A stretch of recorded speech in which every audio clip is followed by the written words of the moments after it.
لأنهم حتى ما بعرف قديش في عالم هون they are familiar with the homosexuality idea أساساً.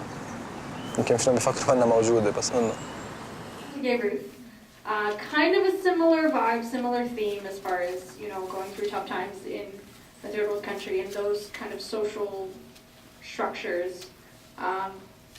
One of the things that they said in this film, it's the second time I've watched it, I didn't pick up on this the first time, but one of the things they said was about the whole concept of not understanding that being gay is even a possibility.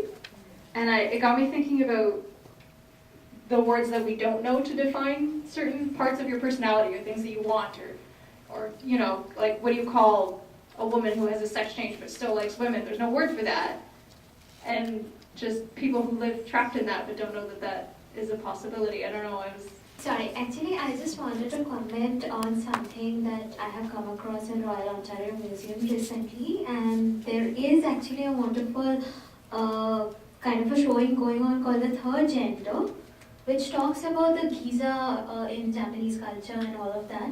And actually it's a beautiful exhibition because it gives you the possibilities of different kind of sexuality, and in the end of the exhibition there are boxes where you can say that, you know, I belong to a man, I consider myself to be a man, a woman, or none of the above, I won't like to define myself. So I think, I maybe not pertaining to the film, but whatever you are saying, it just came to my mind. yeah, no, that's really cool. I didn't know that exhibition was going on. But yeah, it's just really interesting to think about that and the social structures that we kind of create for ourselves. Go ahead, sir. 2 points about GAYROUTH.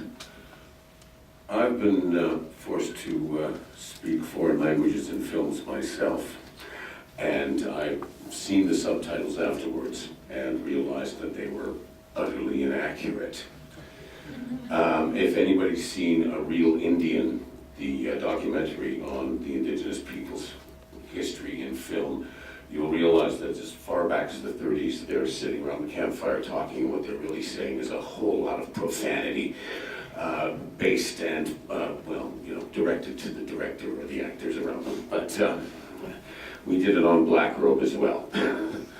I was suspect at the first part of GAYROUTH because I kept hearing the words 1% in the middle of some of the Lebanese that was going on. I heard English, I heard the word depression, and I'm always aware that, and I never saw the guy's mouth move from all of that. So I was curious as to how much, because we know documentaries can be doctored just like everything else. I just wondered if a transcript existed so that, I mean, I just don't know why 1% kept coming up in it. So I was a bit suspect of that. Next to that, the man at the end, in all my years and with all my gay friends, I have never known some man who was so tormented by being gay and didn't blame anything exterior. Always, the whole diatribe, the whole point of the man speaking about it is that he was utterly tormented by the fact that he was gay, and he blamed no one else. And I found that unbelievable. For the first time I've ever heard that, and for that the film deserves to be widely seen. Fair enough, yeah, there you go. Interesting perspective. I can't say I've seen it. That's a fair point. I don't know. I don't really know how to come back to that. That's a really interesting point. As far as the translations go, I do know a couple of people who speak Arabic. It's a really hard language to translate, which I'm sure a lot of you can imagine. It's very poetic and very complex. So I don't know. Subtitles sometimes are wrong, but maybe, I don't know. It's hard to say. I didn't pick up on the 1% thing. Did anybody else pick up on that? Was that okay? A couple people. All right, that's funny. I just thought it was just a very kind of real, not really patronizing movie. I guess you can argue that with the subtitles or not, but just very from their perspective. I thought the cinematography actually was really good.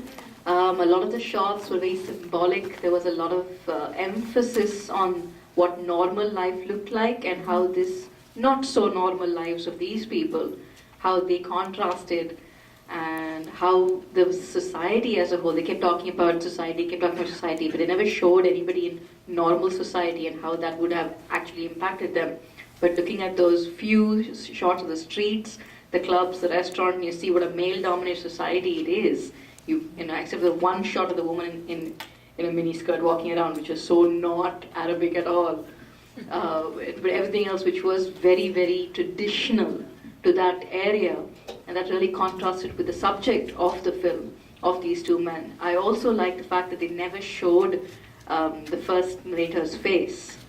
It was almost like he was still hiding, and that symbolism came through really well. And same with the second guy as well. He was still shying away from the camera to a large extent.